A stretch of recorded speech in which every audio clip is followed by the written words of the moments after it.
Yardım kim geldi? Aman hapishanede oturdum, Dilber almadı, çiğdak almamayı.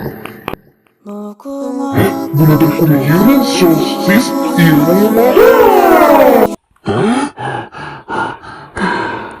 Alma düştü. Top.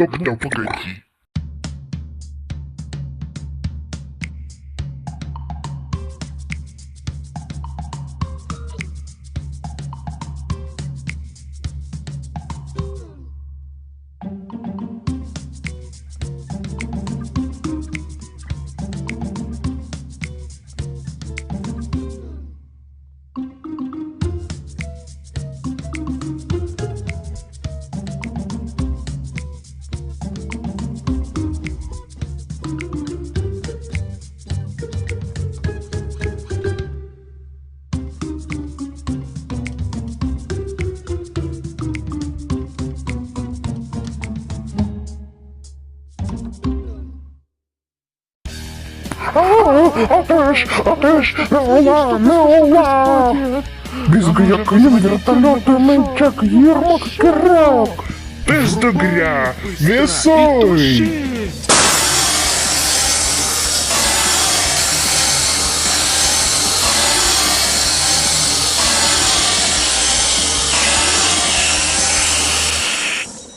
Улук я тip geldi. Тара-тара-тара-тара-ра, я yemiş Cihan. Selam Смайлик, Алейкусен не опасен? O silah gerçekliği, o yüzümün, o sıcak alsan ne olur? Да, şimdi ben yüzüm Cihan. Когда сын я огряды. Не опасен. Ben yüzüm Cihan. Bu yüzün ahşap almayan istikrar. Çünkü bu acayip çok.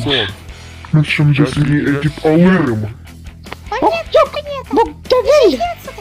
Tezce. Nereden piyaç? Bu yerde doktor, ben şimdi seni edip alırım. Tutan da yaşaklı, ben seni edip alırım. Oy.